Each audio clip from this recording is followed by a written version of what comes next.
You're listening to the Patriot Nation podcast.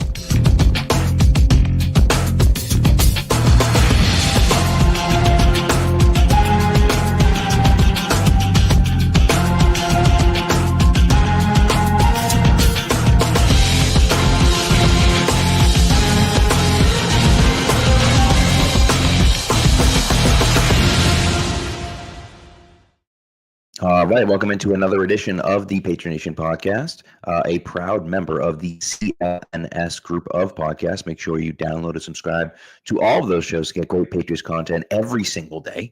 But tonight, it is us at the Patriot Nation podcast, your boy Pat Lane and my guy Matt St. Jean. And Matt, it's not quite real football yet, but at least they're wearing pads. And that was so much fun to see. It was a great time at the first padded practice. And maybe not a ton of takeaways, but certainly a few things to talk about. Yeah, look, and once you get that sound with pads on pads, that's when it starts to become real football. I'm pulling up right now. Did you see what David Andrews had to say before this? I did not. It was early this morning. He tweeted out, "First day of full pads, nothing like it. Finally getting to play some real football, and I think see who is ready to play physical. Always easy to do it the first day. You really want to see who's still ready to do it a week in." And then he quote tweeted that and said, "Might bring my pants to the golf course today just to feel at home." I love it. Yeah, and that's what it is. This is the day where everyone should have energy, and from the sound of it, everyone did. Yeah, and it's funny because that's an interesting conversation because that was a conversation I was having in the stands with someone today with my buddy that I went to practice with my dad, and we met up with my buddy Brian while we were there, and we were talking about a few of the guys, one guy in particular who we'll talk about kind of later on in the episode, and I was saying that exact same thing. Looks great today. Let's see how he looks next week. Let's say how he looks a few days from now after, banging bodies for a week or so, and how does he feel after that? So that's the big question, but tons of energy today. I liked seeing what was out there. Also, we got Old Man Mob checking in. We got Matt Manito checking in. We got Nelson checking in. Thanks for tuning in, people. Appreciate you being here. Let's get right into it. The biggest takeaway, the number one takeaway, the biggest thing that everyone should be talking about, I assume, is Christian Gonzalez. This team is going – I shouldn't say they're going nowhere. That's not true necessarily. But if Christian Gonzalez is hurt, it's just like, I can't imagine it was that bad. But, it was a weird thing. It was like the second play of competitive 11-on-11s on the first day of padded practice, and he comes away clutching his hamstring and, kind of jogged up the field. Everyone's like, oh no. And it was right in front of all the fans. And so we're like, oh God, this is not good. And then he walked into the trainer's shed. I thought by the time he got to the shed, he was walking a little bit better, but he did not come back out. I would say take it as slow as you need, but let's just hope it was just a tweak or even a cramp. But I'm not sure. Well, and I think that's I don't know if you saw in Dallas today, looks like Tyler Guyton got hurt, and we already have reports saying torn ACL from big guys. The fact that none of those guys have said anything about Christian Gonzalez is probably a good sign right now. Yeah. But, never good when you see that happen. And I will say, the thought kind of starts to enter my mind of, loses almost all of year one with a soft tissue injury. And this looks like some kind of a soft tissue injury. It looked like a hamstring. That's the way it was described, as some kind of a hamstring injury.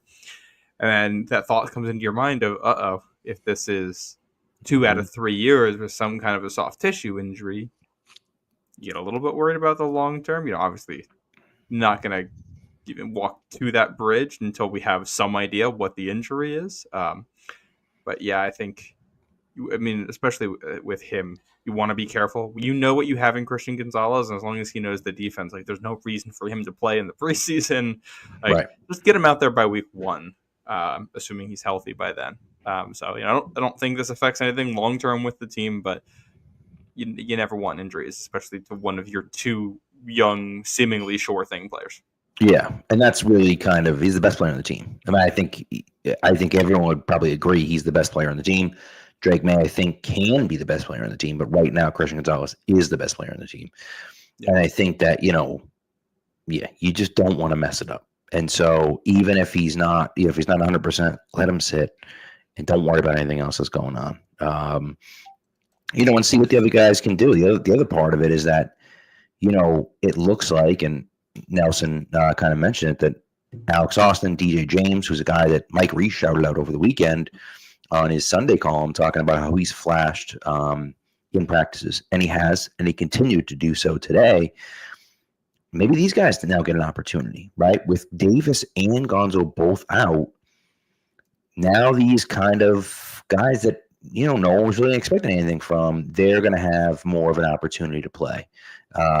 And we'll see what they're made of. And not only are they going to play, but they're going to play against the first and second string guys instead of be playing against the third string guys. And that makes a difference. Those reps are important reps. And so, we'll see. But hopefully, as long as it's not a serious injury, like, all is good. If he doesn't play, he doesn't play. We don't need him to play until week 1. You know who else didn't play in the preseason? Randy Moss in 2007. Mm-hmm. That's correct. With he was dealing with something nagging, I think, soft tissue as well. Yeah. And it is a little bit concerning when you're looking at a possibility that you might. Yeah, we don't know what's going on with Carlton Davis right now. He's not on the pup either. He's just not up there. So, there's a world where you're just going to go a significant amount of this preseason without your corner, and maybe Carlton Davis is there tomorrow. Yeah. Who knows? But right. You'd love to have your top corners out there. The fact that they're outside corners makes it easier because the assignments they're going to have, if it's man coverage, they're going to follow the guy they're told to follow. Correct. If it's zone coverage, they're probably going to have it's going to be one of two zones. You're either going to be playing the deepest outside where you are, which is almost always going to play like man coverage for you anyway, or you're going to have some kind of shallow zone, which those guys know how to play. Yeah. So, there's some things you'd like them to be on the field for, just the communication of passing off routes. And, especially if a team's going to try to put two of their best receivers together at some point. And that means Gonzo and Carlton Davis are going to have to pass off routes and do all that kinds of stuff. So you want them out there to work on that. But, this is a position where you can just not do anything in the preseason, roll out there week 1 and be fine. Yeah. Yeah. So we'll see. We'll see. Should we talk about the guys in the secondary, though? Because the name before today that was getting a little bit of run from Mike Reese was DJ James, as someone who who caught his eye. He had was it a PBU today? He had another one today. Yep. Yeah. He's playing well. He's playing well, and he's one of those guys that, I think Brady talked about it when Malcolm came onto the scene in 2014. I'm sorry. He comes onto the scene, undrafted free agent, and Malcolm Butler. A lot of people don't realize about Malcolm Butler. A little bit of a tangent, but a lot of people don't realize about Malcolm Butler. He wasn't even an undrafted free agent. He was a rookie camp invite. That means he didn't even sign a contract. They were just like, "Hey, you want to come for a camp?" He's just a camp body for rookie minicamp, and and he looked good enough, and so on and so forth. But anyways, in 2014. And I noticed it, and obviously Brady noticed it too. He was wearing 29 at the time. 29's all over the place. Where the hell's 29 coming from? He's making plays left and right. And Brady said the same thing. Brady was like, all of a sudden 29 is everyone making plays. Like, who the hell is this kid? And he ended up not making the active roster and ended up in the practice squad. But that stuff, that got him and earned him a roster spot eventually. And so DJ James kind of doing the same thing where, he is showing up. He's making plays. And this is the type of stuff that gets you noticed, that can earn you a roster spot. And, that doesn't mean he's going to, but it's a really solid start to camp where, Alex Austin's been okay, but haven't seen Isaiah Bolden do a thing in 3 years. I haven't, and he's been on and off hurt, but Marcellus Dial's fine, but he hasn't really popped. It's some of those things where, the guys in front of him aren't aren't blowing up. They're not like making great plays. And DJ James just seems to be around the ball all the time, making plays. And that could earn you a roster spot, you know? Yeah. Well, and he's what do you call it? Like he's kind of that same draft capital of a lot of these other Yeah. guys. He was a sixth rounder last year, and he's actually I didn't realize this. He's been in New England since last September. He came to New England like week 2 last year because he didn't make the Seahawks, and then he ended up in New England on the practice squad, and he's been here that whole time. So he has as much experience, at least practicing with the same group of players as everyone else does, and if he's the guy that shows up out of that second wave of DBs, he absolutely can and possibly will win a job out of camp. Because I think Alex Austin kind of has a leg up on that group. So your top 4, Gonzalez, Davis, Marcus Jones, Alex Austin, you can keep 5 or 6 corners. Marcellus Dial, I think, has the most special teams upside from what we've seen. But in terms of like pure, we want you for coverage, there's a spot open. And like, Right. I like Isaiah Bolton, but I like Isaiah Bolton based on a scouting report from 2 years Correct. ago as a day 3 corner. You know, that doesn't mean anything when it's practice. Like, Right. you got to actually make things happen. So credit to TJ James for taking advantage of an opportunity, and I think that's probably the first name that has popped as someone that we didn't expect so far, which always Absolutely. happens this time of year. Yeah, So, absolutely. Yeah, hopefully he can keep it rolling. He's really the guy. He's the guy defensively that's popped the most. I would say him. Keon White's been a monster everywhere he's gone. Kayvon Chasen had a great day today. He's looked really good. And, you know, outside of the obvious ones, right? Those are kind of the obvious guys where, like, we hope Chasen looks good, right? He was a top 10 pick or whatever, right? Or top 20 pick. He's a top 10. But either way, top 20 pick for sure. You know, we hope that he flashes in training camp, and then maybe he can do something during the season. But, you know, that's we'll see. We'll see what happens. But overall, you know, I'm cautiously optimistic about DJ James. I'm like, oh, this is good. Like, it's a good problem to have. If you're looking at it saying, who the heck's going to make the roster at corner because we feel like we have 3 extra guys that can make it, that's a great problem to have. It's a great problem to have, especially when, you know, injuries happen, as we're seeing with Carlton Davis and Christian Gonzalez, you know. So let's, you know, I enjoy having those problems. Those are problems that old Patriots teams used to have. And so I like the fact that they're having this. Now, none of these guys are going to be all pros probably, but at least they're guys that are rosterable players. And the Patriots have not had a ton of those guys for a while, so it's nice. Yes. You mentioned Kayvon Chasen in there? Yes. Yeah. He's the fact that he's popping too, because he played well at the end of last season. Yeah. And, you know, we said this team needs pass rush, and they just didn't. Like, who was it that they brought in last year? Who had been an edge rusher before? Oh, Yannick Ngakoue. I was like, all right, we're gonna kick the tires on this guy. Yeah. It was like a guy who clearly didn't have anything left, but maybe. Right. This is a step above that, and like they have badly needed extra edge rushers. Now, that has kind of been one of their issues. You know, not like their top tier guys are more run focused, and they just didn't have that layer behind him. Like Uche is one of those guys, but he just hasn't had it in that same way since 2022. So having a second wave pass rusher who can come in and like, I think we haven't heard much about Swinson. That's fine. He's a little bit developmental. Made a play or two here or there, but not much. Yeah, but that's fun. Like, this gives you some buffer, especially if Harold Landry might be a first and second down edge, and Chasen might be third down, and they're going to share that. And then you're going to have Keon White on the other side. And it's like, all right, that works, and it keeps some legs fresh. And, you know, you can throw a couple reps in there for Swinson or Anthony Jennings or someone else based on who you want to get a little playing time when and if Keon White comes off the field for a couple snaps. So, you know, that puts you in a good position. Even if Chasen doesn't have to be anything special, but if he can get you 3, 4, maybe 5 sacks over the course of the season, just as a third down rusher, you know, you're not going to ask him to do a whole lot more than that. It's a step up from what they've had. Yeah, 100%. And that's, I think defensively, and this defense is going to be very different, I think, than what we're used to seeing in New England. It feels like it's going to be an attacking defense where the Patriots are going to come downhill a lot more. I think that's good. I think you want that. And especially if you have Milton Williams, Christian Barmore, and Keon White on the defensive line, you want to play like that. Those guys can play like that, right? And Landry and Chasen can play like that to an extent as well, right? And so,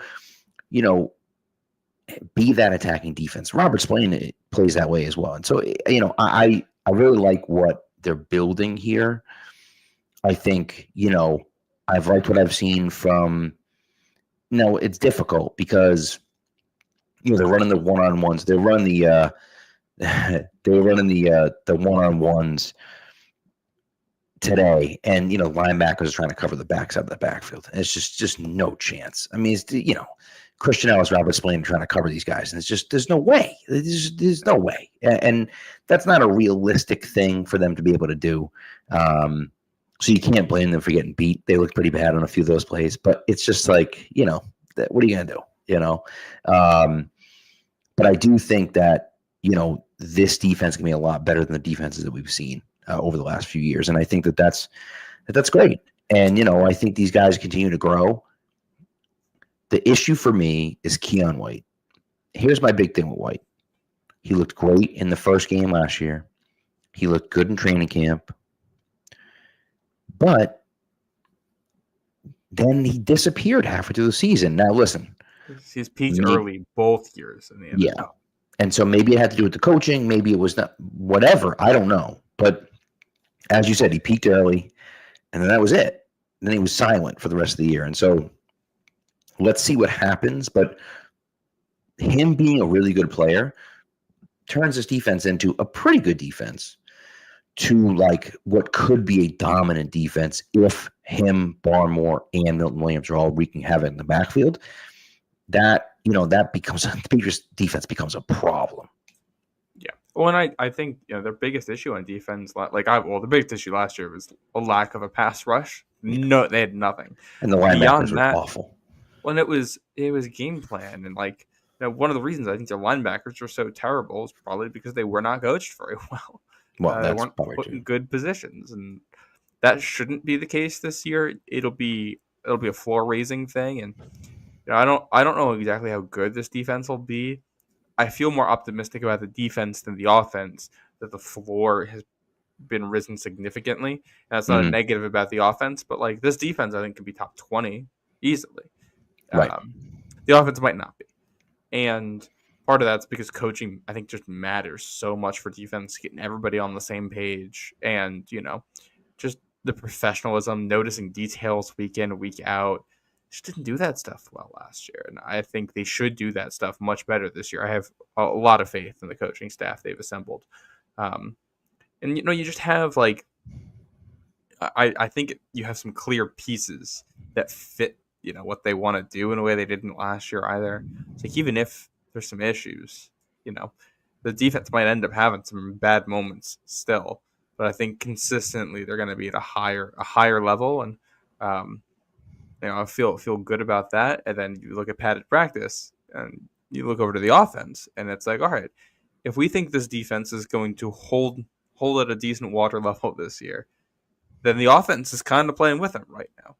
There seems to be mostly even, a little bit more towards the defense, but mostly even from what I read today. And it's like, all right, if we're looking at a situation where the defense is the 16th best and the offense is the 20th best, that's a massive improvement from last year. That's a team that's going to be competitive week in and week out.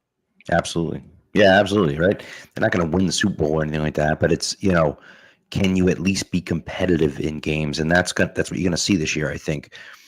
I also think, and you mentioned the coaching, and I mentioned this before, but the attention to detail, which you talked about, is obvious, right? They walk through things. They're not afraid to stop. You always see them coaching guys up. They've done a great job. Caden Wallace is a guy that asks a million questions. So they'll run a play, and then he'll walk over and say, hey, what was I supposed to, okay, what's going on in this play? And they're like, okay, this is what you're supposed to do. So it's that type of stuff that I think, is is good. And again, they slow it down. They go over things. They're really focusing on the fundamentals. And one thing they've done a ton of every day of practice, they've spent a ton of time on special teams. Special teams is an important part of the of the team as a whole. So they've spent time on kick coverage. They've spent time on punt. They've spent time on pump. They've spent time doing those things. Today they were repping, trying to save the ball before it goes into the end zone for a touchback on a punt. Like, it's all sorts of those types of things of getting used to where are my feet?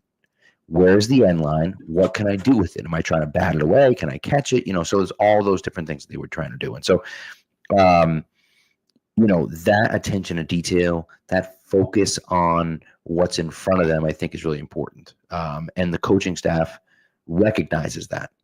Last year's coaching staff, not so much, right? I think this year's coaching staff recognizes that. And it's going to put the Patriots in a position to take advantage of some bad football. Again, they're not going to be the best team in the AFC.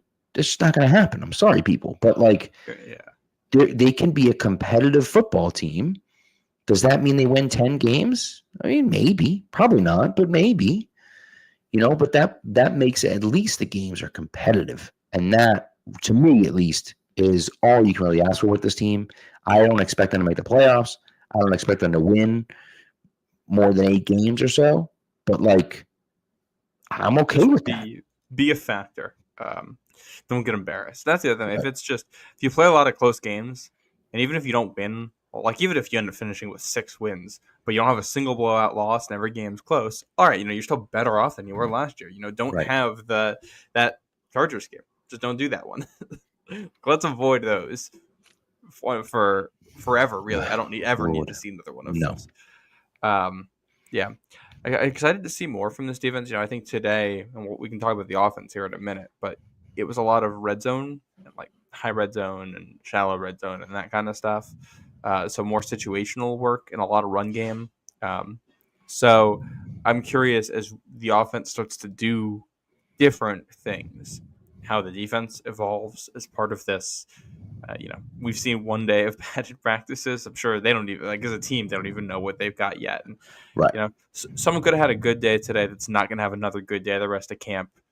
Same goes for someone who had a bad day today, or even just a neutral day. There could be a guy who just didn't flash yet, who's going to flash, and we just, for one day in, it feels like we've seen everything because, to use a statistics term, the sample is the population right now. It's 1. We have 1 padded practice. We're basing everything off of that 1. Right. In a week, there's going to be 5 of these. And the things that happened today are going to be 20% of what we're evaluating and not 100%. Yeah. So I'm very curious to see how that evolves. Definitely depth in the secondary is what I'm looking for. And it doesn't sound like the offense is pushing the ball down the field that much yet. There hasn't been an opportunity for the safeties to really get involved too much. Apart from the running game, which we didn't really hear about them. Maybe it's just me, but I do feel like we're hearing less about training camp this year because I felt like the end of the Belichick years, every day at training camp was a sensation. And then last year, it's the first year of Mayo, and it's everything that happens is a sensation. And this year, it's just they look like a football team. Right. Which is good. All right. I've read a lot of reports that I heard a lot about how they were running the ball, and I feel like I didn't hear a lot about specific offensive or defensive linemen that were involved in that, or what linebackers were making tackles, or what safeties are coming down. We just didn't hear any of that stuff. So, right. I want to learn more though. Well, it's tough to see, from the stands. It's hard to see kind of what's going on from play-to-play basis, and some of the guys that we've talked about defensively. We'll get into the offense after the ad break, but some of the guys defensively I talked about look good today. Peppers came up and had an absolute lick on. I don't know if it was Ramondre or Travion. I'm not sure exactly who it was, but he came up and absolutely blew someone up. And that's the type of stuff where it's okay, that's who Duggar's going to be. That's who Peppers is. That's who he's going to be. So it's good to see him doing that. But it can be difficult to see exactly what's going to go on. But I think defensively they looked okay today. They looked okay, not great, but okay. And I think that's at least reasonably good.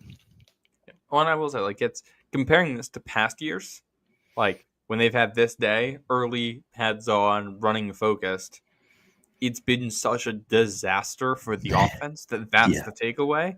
So you're not even really hearing about the defense. And like I feel like this is something we kind of saw is that the last couple of years is, oh my god, the defense is so good, and then you play the first preseason game and it's like, oh no, the offense is just that bad. The defense is like fine, and the offense is the worst thing we've ever seen in a football Yeah. field.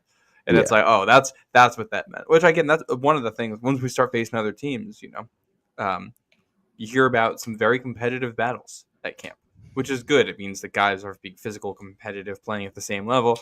We don't know what that level is yet. Or two guys playing at the same level because they're both B minus, because they're both A minus, because they're both D level players. Right. I don't. As we learn a little bit more, we're going to start to figure out, where they rank against other NFL teams.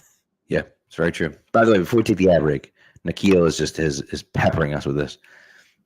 I never. He's not going to leave you alone. I never said that Tyler Chuck is better than Drake May, ever. What I said was that there's a world where the Patriots are bad enough around Drake May that even with a good Drake May game, you could still get beat by the Saints if Tyler Shuck has a good day. Like, no, what you said. This is what you said. I'm going to be honest with you. Okay. It's somewhere between what you said and what Nikhil said. Okay. Because you essentially said, we don't know what Drake May is yet. We don't know where Tyler Shuck is yet. There's a chance that Drake May is a little bit worse than we're expecting, and Tyler Shuck's a little bit better than we're expecting, and then they're decently close, but the Saints could play better than you because the team around them is better. Oh yeah. Like if May has a bad day and Shuck has a good day, that correct. Yeah. It was, yeah. You're right. It was never Tyler May Shuck's better than Drake May. Like May has the chance to be a top 10 quarterback in the NFL this season. Correct. Shuck, I guess, technically also has a chance to be a top 10 quarterback. But like, if that happened, I think that would be unprecedented. I would say so. That would be incredible. So yeah, no, Drake May is clearly a much better quarterback so far than Tyler Shuck. I'd say so. Yeah, I'd say so. But he just that's the third time he commented that, and I was like, oh my god, it's too funny. It was great. All right, let's take an ad break, and then we'll come back and talk about the offense. This ad break, of course, for Prize Picks. Prize Picks is the best place to turn your sports knowledge into cash with millions of members. Prize Picks has made daily fantasy sports accessible to all. Just pick more or less on at least 2 players for a shot to win up to 2,000 times your cash. Run your game all season long on Prize Picks. Now, again, there's not a ton of stuff going on right now, but there is baseball. There is women's basketball.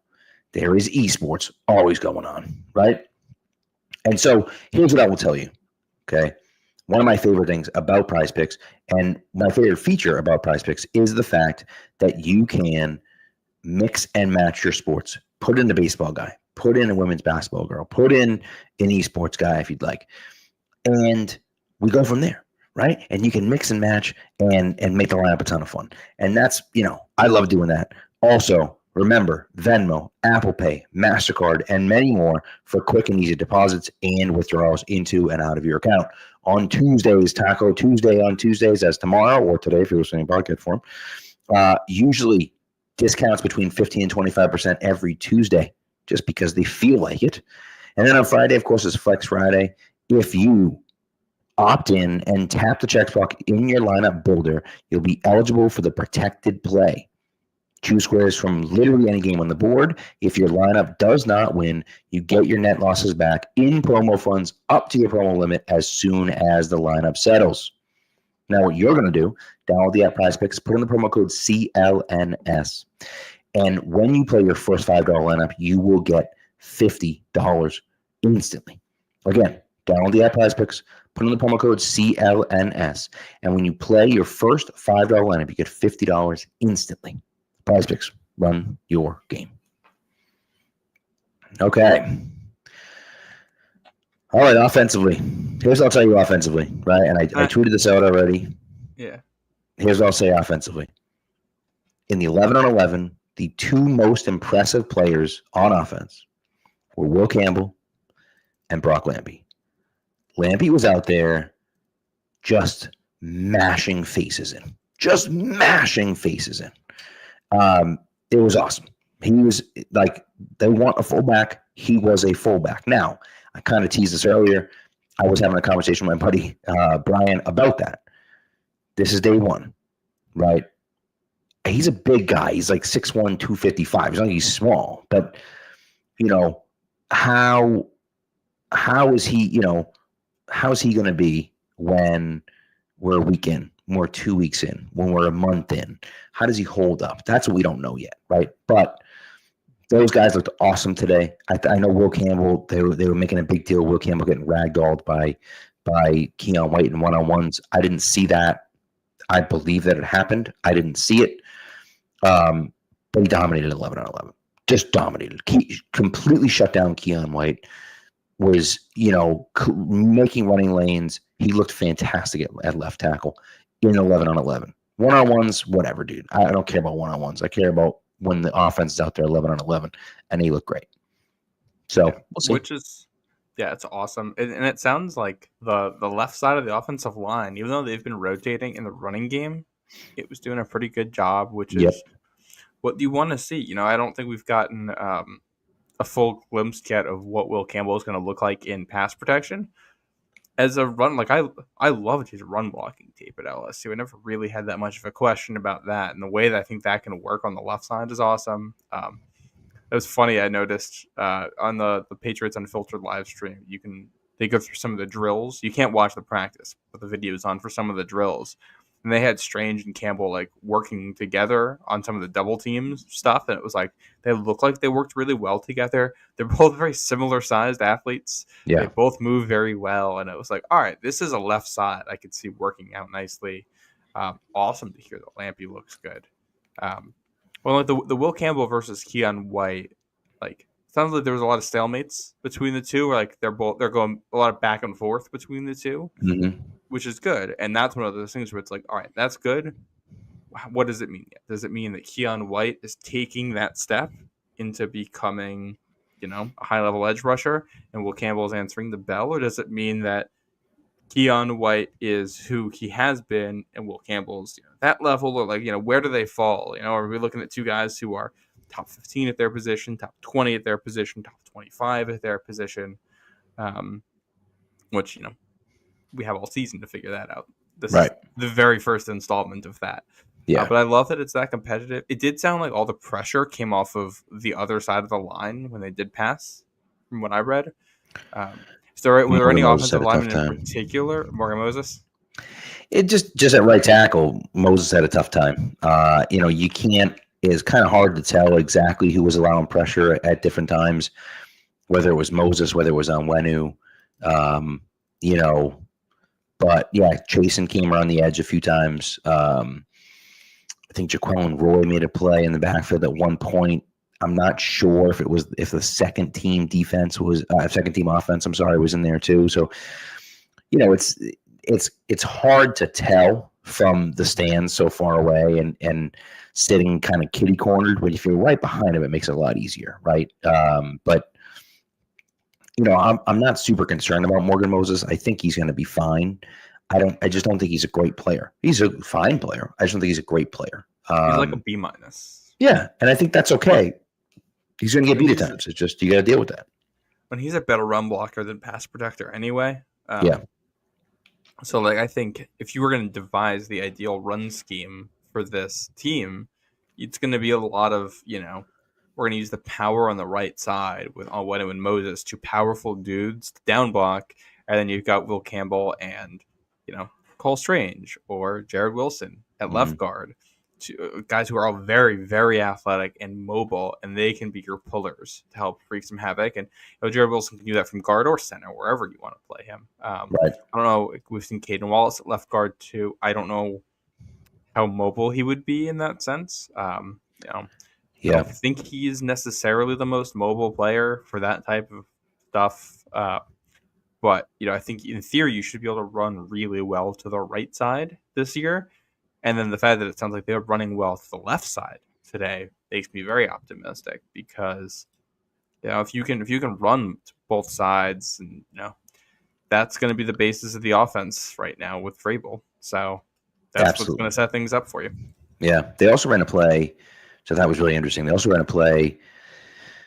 I don't think it was during 11-on-11s, but nevertheless, they had I believe a tight end split out wide, came in motion, and at the snap of the ball, he cracked down on the edge, and the tackle was a pitch play. Tackle came out and was like the lead blocker on a pitch to the left side, which was interesting. And you talk about, Campbell, of course, has a ton of athleticism.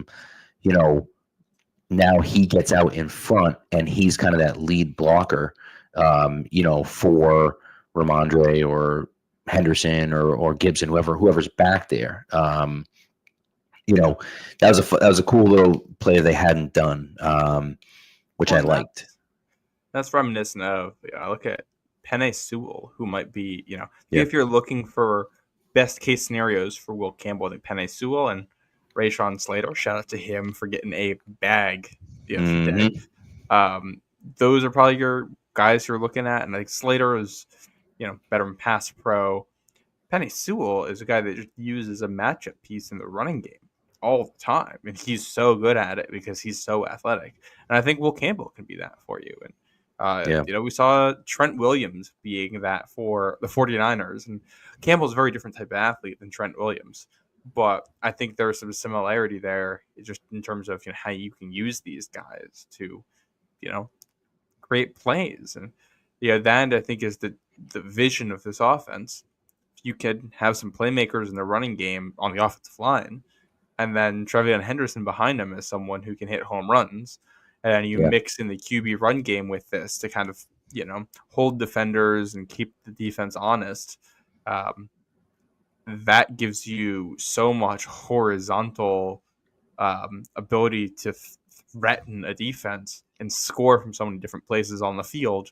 Then that, in theory, should open up the rest. That'll make things easier on the offensive line with pass blocking.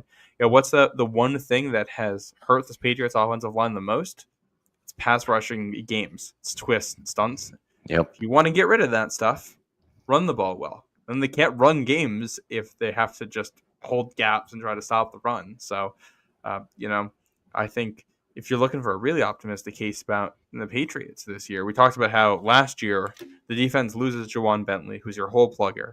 Then has a cascading effect down the rest of the defense, which then makes the pass rush, brings out the worst in the pass rush, which had already been an issue. And, it just cascades into a defense that can't do anything. I think the offense could kind of do the same thing in reverse. That's the best case scenario here, where you have go-to plays and players in the running game. You're able to hit home runs and score effectively, and that has the effect of setting up everything else that you want to do, which, then if you're just asking May to sit back there with play action and misdirection and clean pockets, and he could just throw down the field and make, he'll make big plays happen if you give him time. So absolutely, and that's your case for this being a top 10 in best case scenario offense this year. Well, and then not just that, but then you add in a potential quarterback running game element as well, and that changes things again, right? And so, there's a lot of layers for this offense, and it starts on the line. And I think Campbell's looked really good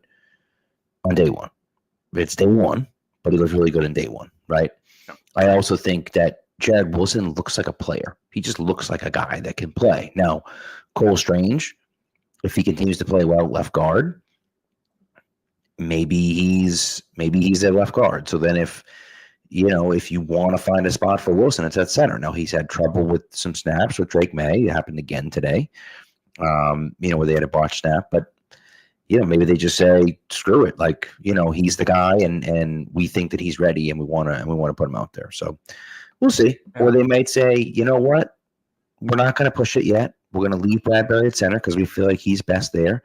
We're going to leave Cole Strange at left guard, and we know injuries happen. And the first guy off the bench is Jared Wilson, whether it's left guard, whether it's right guard, and we go from there. And so, I think that's another possibility as well that I think could happen.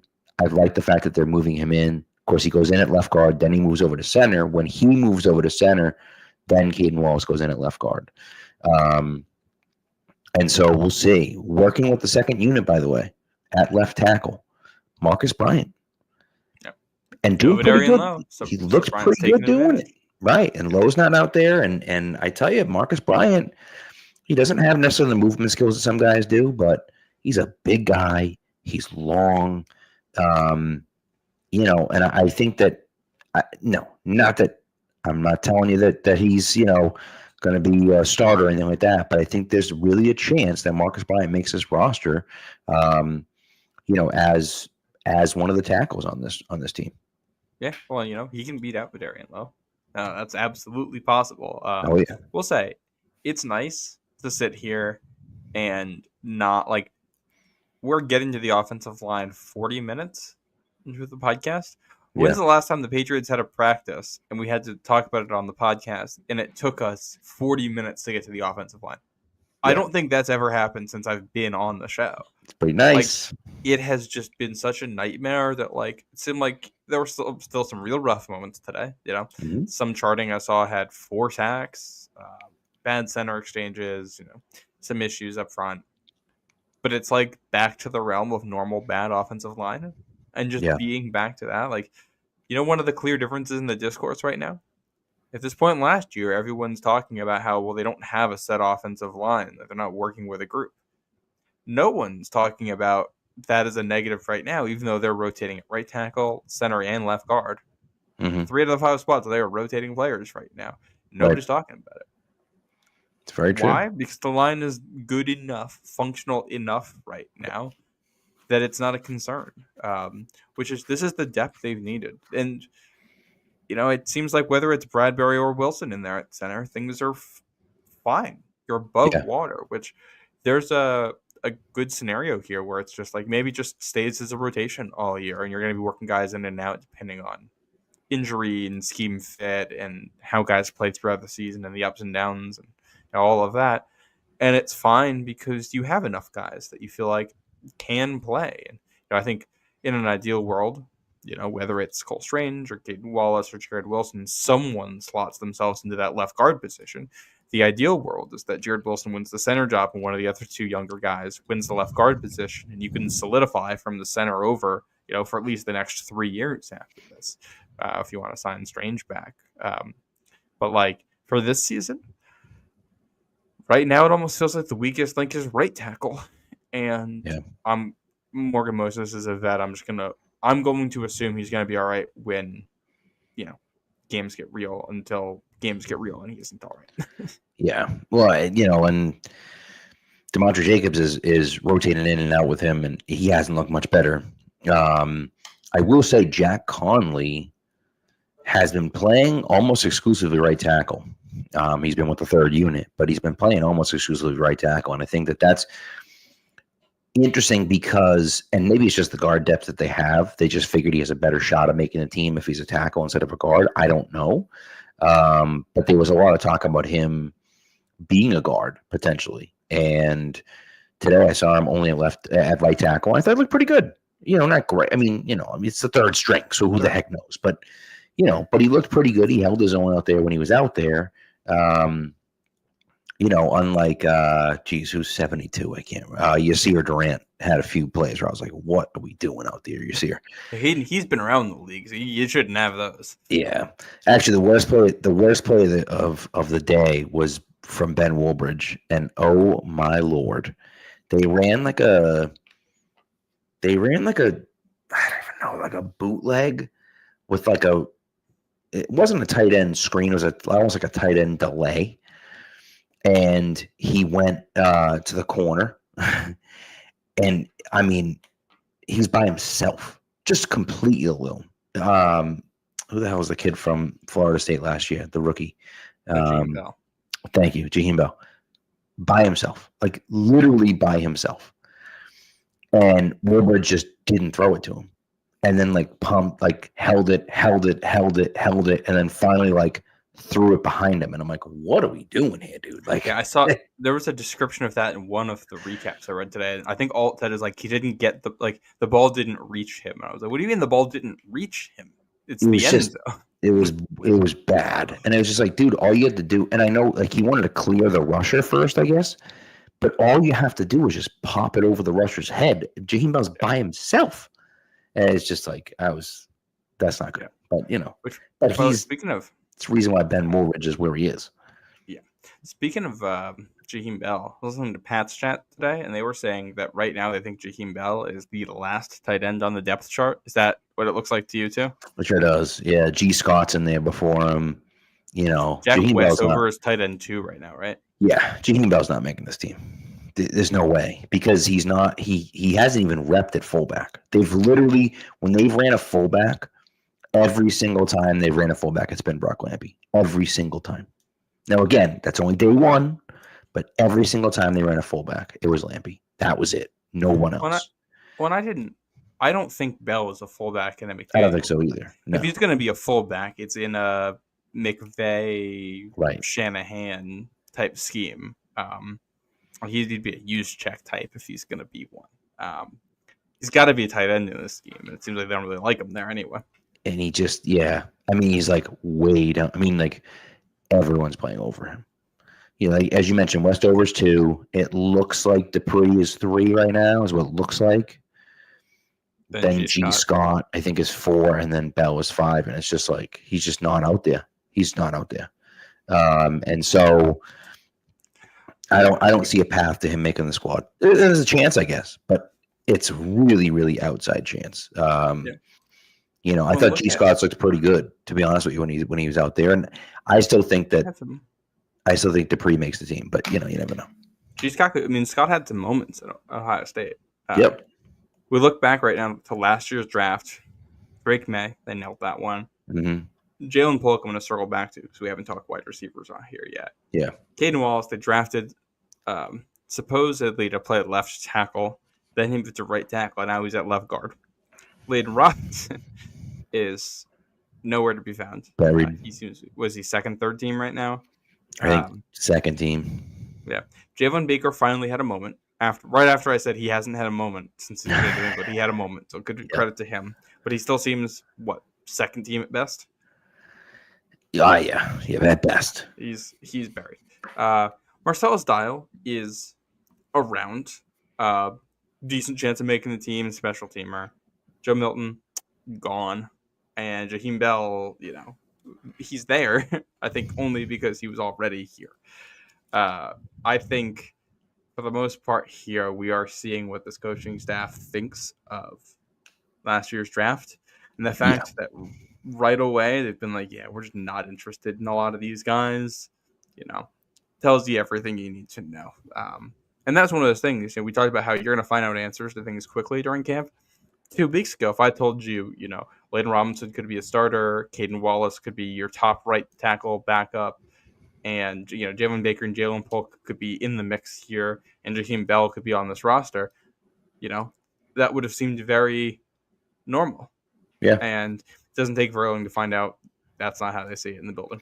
That's correct. Yeah, that's correct. And we'll see. We'll talk wide receivers in a bit, in a minute here, but the offense or the drafting the last few years has been bad. Now, the good news, it looks as though they've hit on their last 3 first-round picks. Yes.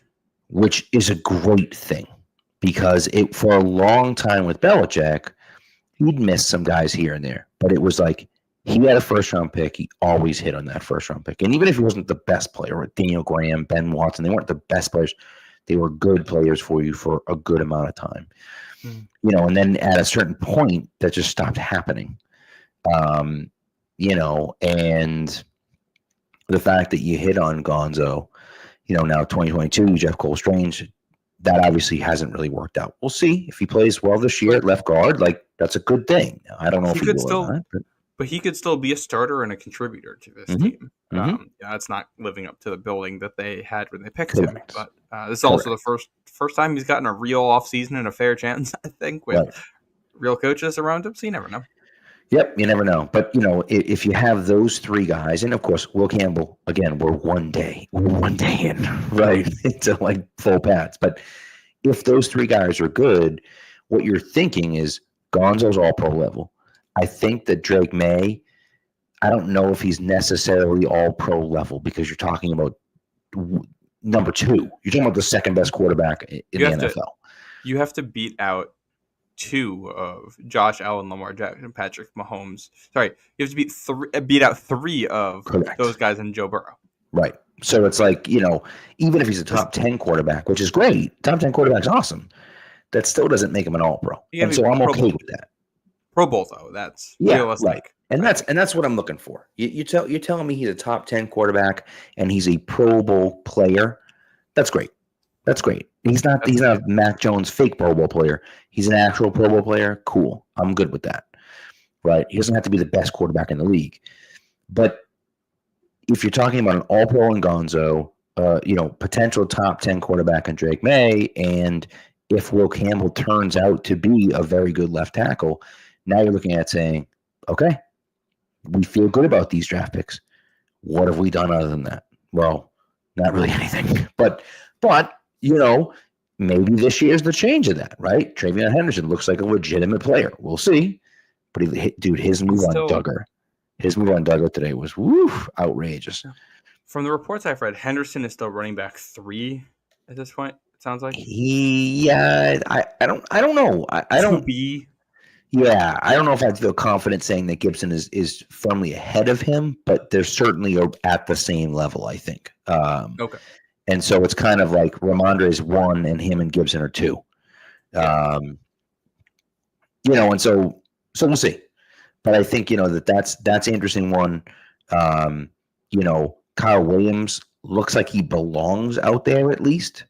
He's not getting a ton of passes thrown his way, but he looks like he at least belongs out there, which is good. At some point in here, we're going to do, a third down day, and we're going to do a 2-minute day.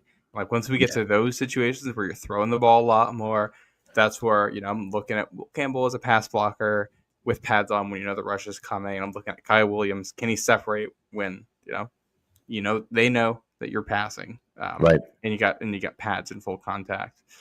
Kyle Williams, it's nothing crazy, but he has seemed steady so far. He seems like he fits, which you'll take right now. And if he's, we got a lot of camp to go.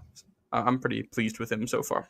Yeah, I think so. And then I think the rest of the draft class has looked okay for the most part. No one really, Jared Wilson, of course, is the other one, and he looks like he might be a starter right away. And then the rest are day 3 guys, and you got a kicker and a long snapper in there. So who the heck knows? But worth noting that Andy Borregales didn't kick today, and 0 kicks. John Bargum went 6 for 6, I think. 6 for 6, yeah, which was interesting. I don't know. It seems like a real kicker battle. It does, yeah. So we'll see. I don't know. I don't know what the plan is there.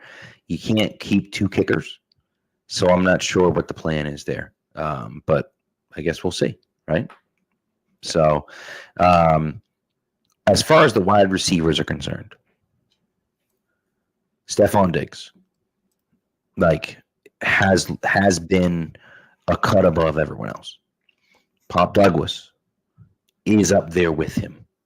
Diggs and Pop have been by far the 2 best receivers in camp. After them, I think the guy who's the 3rd best has been Kayshon Boutte.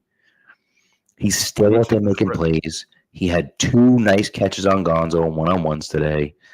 And listen, it's one-on-ones. Gonzo was right there, so it's contested catches kind of against him. But, Boutte's looked good. He's a consistent player. May had a lot of chemistry with him last year.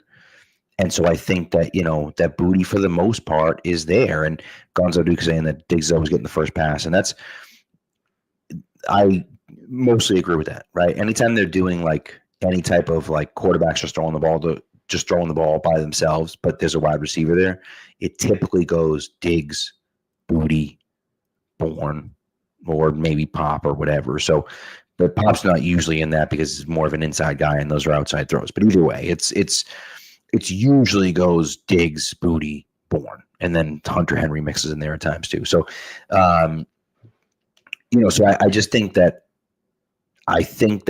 there were people not here, but there were people saying that Kayshon Boutte wouldn't make the team.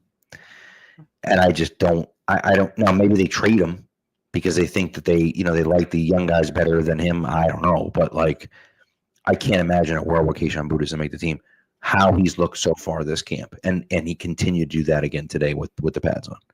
Well, I think anytime there's a new coach, there's just a wide range of expectations for these guys because you never know which guy is going to come in, and it's Absolutely. like, oh, they actually, like we were just talking about with the draft picks last year. Oh, they actually don't like that guy at all, and he has no chance. And like, there's a world, I guess, where that was going to be Boutte, especially if other receivers looked good, but we're far enough into this. Like, Boutte's a roster lock, I think, at this point. Yeah, he's looked really good from all reports. His route running seems to have taken up a notch, and I feel like he's kind of filling in that Kendrick Bourne role a little bit. Yeah. I think to me that's one of the best case outcomes here for Boutte is if he can just be what Bourne was, that guy who can be a quality wide receiver 3, wide receiver 4 for you, decent possession receiver, can get open. I don't think he's going to be the most dynamic player, but you're not going to ask him to be. That's Pop and Diggs are doing that. What you're going to ask of Boutte in this situation is when you're on the backside of a play, can you get open enough so that if the front side doesn't work out and May has to come to you, he can throw you the ball and you're going to catch it. And so far, it seems like he's capable of that. So, awesome to see him continuing to take a step forward here. And, if he does that and Kyle Williams gives you something, I think you got a top 4 receiver there where you feel happy about it. These guys belong on an NFL field. No one's crazy out of position.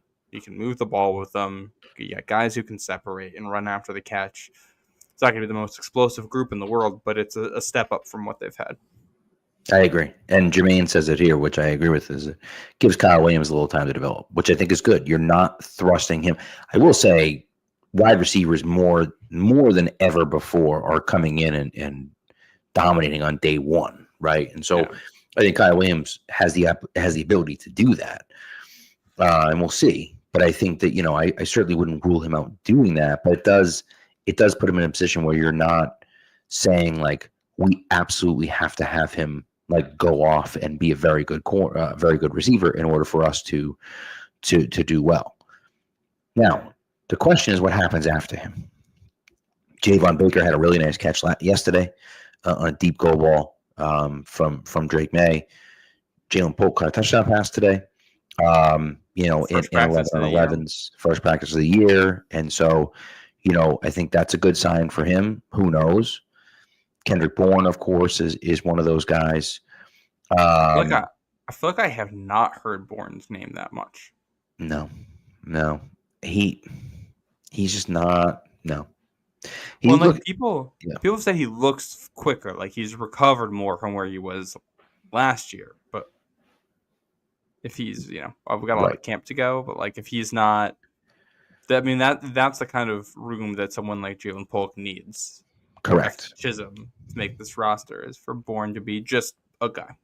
Correct, and that's really the big thing is that if Bourne is just a guy and Polk and Baker continue to play well or elevate their game, then then they certainly have a chance. And then of course you have Ethan Chisholm behind them, and I think then that becomes the question of like, well, can you, how does that work out, right? And so, I don't know. Now the other guy that we're not talking about because he's on the pup list right now is Mac Hollins, and I think you said it before, and I agree with you. Mac Hollins is a roster lock. Like he's making the team. He's on the team. Like they brought him in for a very specific reason. Now maybe they feel like there's someone else that can do what they want him to do, but I doubt it. And so, I think that's so we'll see. And I will say, and Nelson's talking about this. It's okay for Boutte to be given an opportunity, but Poker and Jiminy Christmas, Polk and Baker can't get a second chance. Here's the thing. No one's saying that. But here's the thing, right? What it comes down to is that last year, their wide receiving core was the single worst wide receiving core in the NFL. It was awful, just absolutely dreadful. This year, your receiving core is better. I would say significantly better. I wouldn't say it's good, but it's significantly better than it was last year because you feel good about there's 3 guys and now, maybe even 5 guys that you feel pretty good about being roster locks in Diggs, Pop, Hollins, Booty, and Williams. So there's 5 guys right there.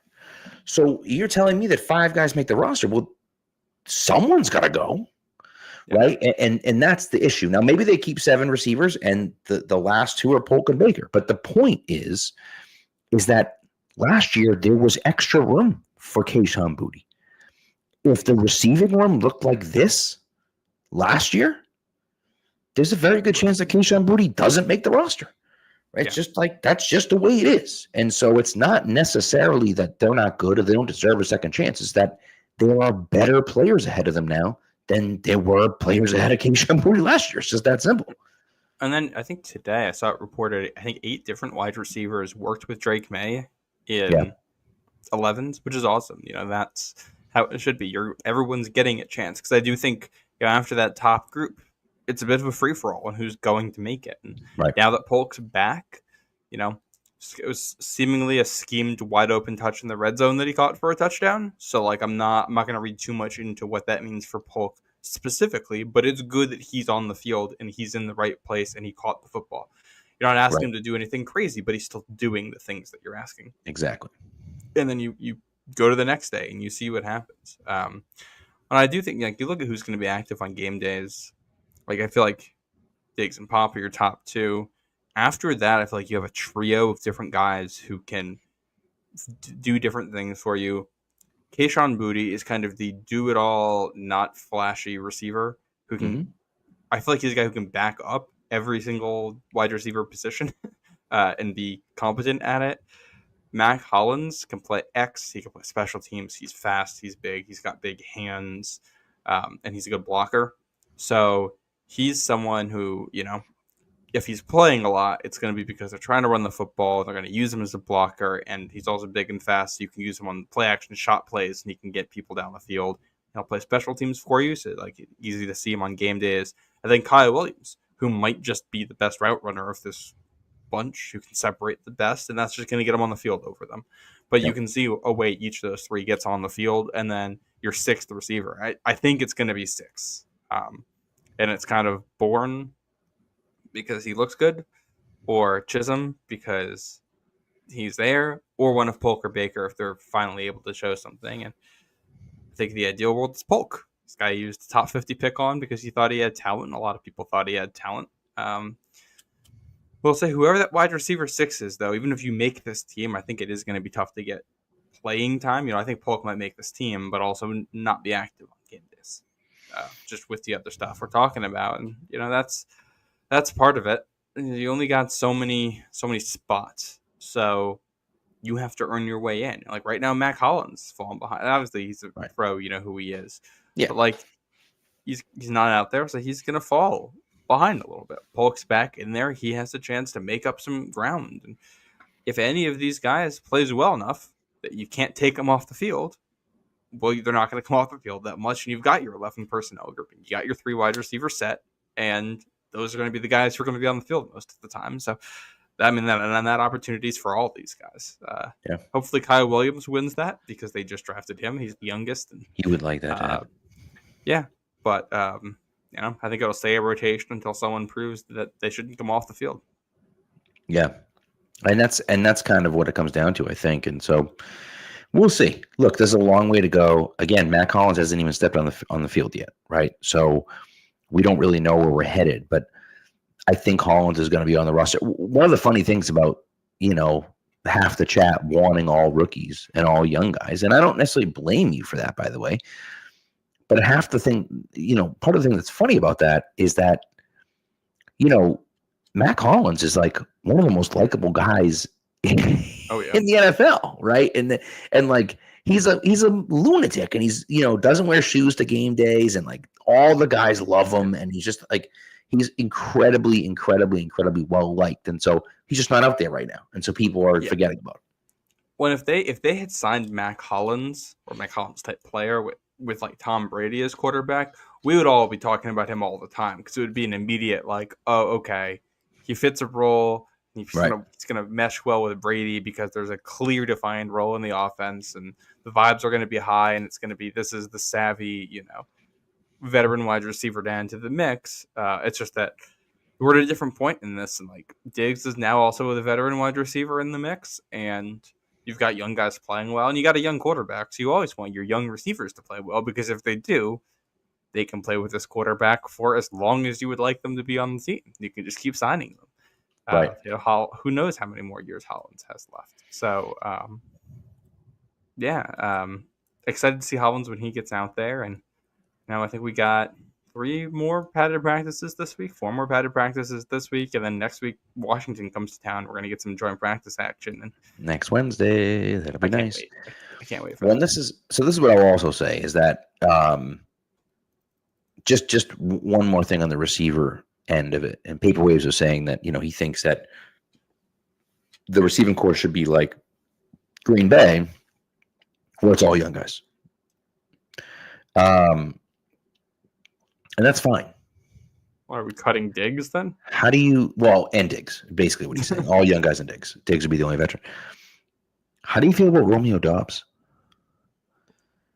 How do you feel about Christian Watson? How do you feel about Dontavian Wicks? Like, this is what we're talking about. And they just drafted Matthew Golden, so we'll see how he does. But, like, Jaden Reed is the only receiver on Green Bay that I feel really good about. Christian Watson's been hurt nonstop and, like, hasn't played that well when he's been out there because he's been hurt so much. Dontavian Wicks can't catch a cold. Doubs is, like, pretty good, but he's not great. They drafted receivers in the first and third round. They drafted Savion Williams as well, as always want to put it out. Because their receiving corps isn't good. Just because they're young doesn't mean they're good, right? And I think that's, Yeah. I was reading Albert Breer's column today, and he was talking about the NFC North. And I'm just going to read a short paragraph here talking about the Packers. It's crazy when you look at the volume of players here. You have a talented, productive young group of receivers in Dontavian Wicks, Romeo Doubs, Jaden Reed, and when he's back, Christian Watson, and they drafted Golden and Williams, and they have Tucker Kraft and Luke Musgrave, quote unquote, bursting with potential. So the question is, who becomes the guy? And he says, hopes are high that Kraft might be able to, Wicks too. It's such a weird position for them to be in because it just feels like, how this happens in Madden? When you play Madden, how you'll just like draft, like let's say you have a position of need and you just keep drafting players at it, and every time you draft a player at the position, they're like a 75 overall normal development. Right. And you're like, that's what it feels. That's what it feels like the Packers keep doing here. Where it's just like, all right, well, they have like 8 pass catchers that are between a 75 and an 83 overall. Right. And they're not bad. Look, his point is that, it's growth of the QB. And I don't necessarily disagree with that. The problem for me is that for Doubs and Watson and Wicks, these are guys that we thought were going to be better. And they just never got better. They're just guys. They're Jags out there, which is fine. And they make plays occasionally, and every now and again they'll have a big game or whatever. But they're not great players. And so just because they're young doesn't necessarily mean anything. That's part of the thing. And look, you're not wrong about the Madden thing's pretty funny, although Randy thinks it's Randy, you get all my takes from apparently, only half of them. Only half of them. The other half I get from college football video games. That's right. So, but it is interesting when you look at it and think like, we could just keep drafting the same position over and over again, and eventually you're going to hit on it, and that's true. But you also have to hit on it. That's the big part of it. And there's nothing wrong with having a mix of vets and young guys too. Like you look at young Brady, and we'll forget 01 Brady for now because that was kind of a hodgepodge group that came together all at once. But like you go to the 03-04 Patriots, and it's a healthy mix of young guys and veterans. It's Deion Branch, David Givens, Bethel Johnson, first, second, third year guys, and also Troy Brown and David Patton, who are one's a free agent addition, and then Troy Brown is just lifer Patriot there. And it's a nice mix. Yeah. And really, none of these guys were like a defined like X receiver either. They're all kind of the same type of receiver, and there's Right. just a billion of them. And that allowed them to develop well. And like, I think a mix is good. What matters above all else is getting good players, whether they're young or old or somewhere in the middle. You need good players. Young is the best because you get to keep them for longer, but I think they have a good mix right now. I think the floor is high. Like I said, back over the summer, the worst case scenario, if all the young guys stunk, was you got Diggs and you got Bourne and you got Hollins and Pop. We're all guys who've proven, and even Booty, who had proven success in this league to a degree, who are like, Yeah. you can put them on the field and they're going to know what to do. They're not going to be great at it, but like, all right, it's a wide receiver 1 and a whole bunch of, or whatever Diggs is at this point, and a whole bunch of wide receiver 3s. And they established that floor, and now there's the opportunity for the young guys to, take it and run from there. And it seems like they are so far. Yeah. And I will say, my dad made a comparison, which I thought was an interesting one. Kayshon Boutte to David Givens.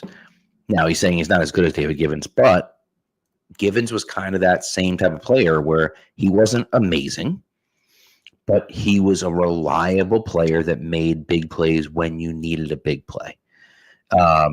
Interestingly enough, Boutte's entering his third year. David Givens in 2004 was in his third year. Yeah. Could be an interesting parallel. So, as long as it doesn't end with him going to Tennessee and never playing again. Yes, that would be unfortunate.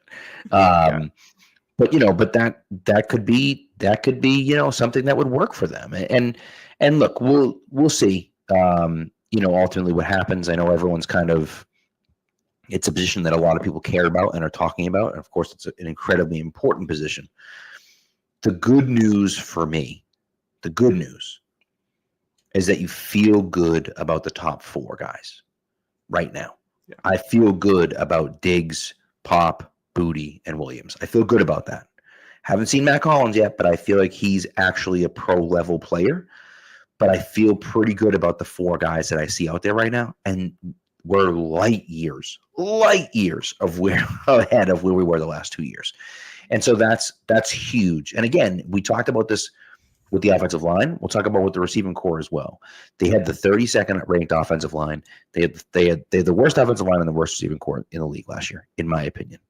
Look, if they don't win that last game, they get the number 1 overall pick, right? They're the worst team in the league. Be that as it may. If you tell me, and we said, you're not going to go from horrendous to great right away, but we're trying to get into the 20s. Maybe even the high teens, right? The 19, 17, even 21 or 22. If you get to one of those spots, I'm feeling pretty good about it. If you're the 19th ranked offensive line and the 20th or 21st best receiving core in the NFL, that's not terrible. That's not terrible, right? Now, I think I'm hoping that receiving core is a little bit higher because I'm hoping that Diggs can be good this year. And if Diggs is good, that just brings everyone up, right? If Diggs and Pop have good seasons, then even if the guys below them aren't as good. But nevertheless, I think that, if you're somewhere in that high teens, you're feeling good about where your team is as compared to last year. Yep. I have one final note. I'm going to pull from that Breer article again. Yes. I'll just pull the direct quote. Quote, there's reason to be excited about where Drake May's headed in the new Patriots offense. It's not the easiest system to pick up, and May had a reputation coming out of college as a player who had a long way to go. That he's adapting pretty quickly to Josh McDaniels' system is a good sign of the direction he's headed.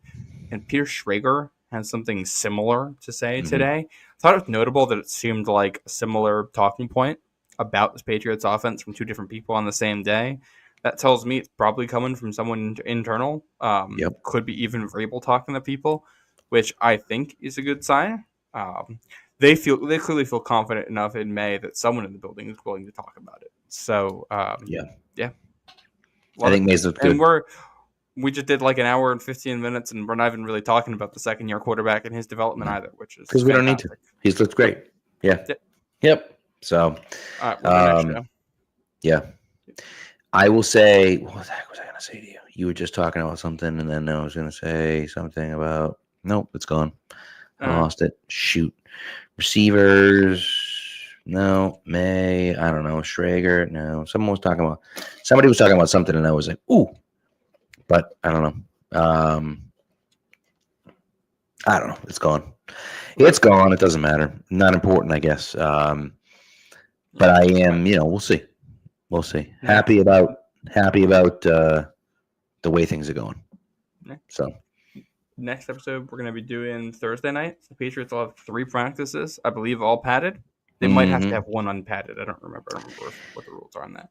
But yeah, they may not be able to do 4 straight. I think they got to do you can do 3, and then I'm not even sure.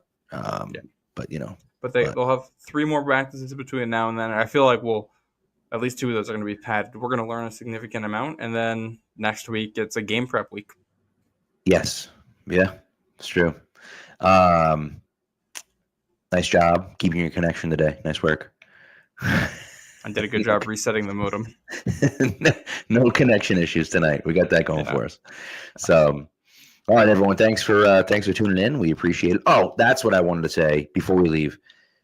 Stop talking about Terry McLaurin. Just stop talking about it. It's not going to happen. Yeah. Washington's not that dumb. If Jaden Daniels sucked, fine. In my opinion. Continue. Go ahead.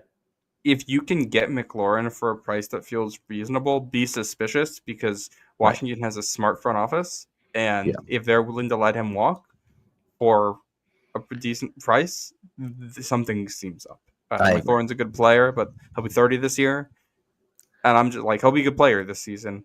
I'm not giving a guy big money on an extension in a situation like that, when in 3 years he might not be that guy anymore, and you don't want to be in the spot where in 3 years this guy's just dead weight, and now your contract extensions for Gonzalez and May are hitting, and they're in their prime, you're trying to build around them, and you are hampered because you have a 30-year-old wide receiver too much money.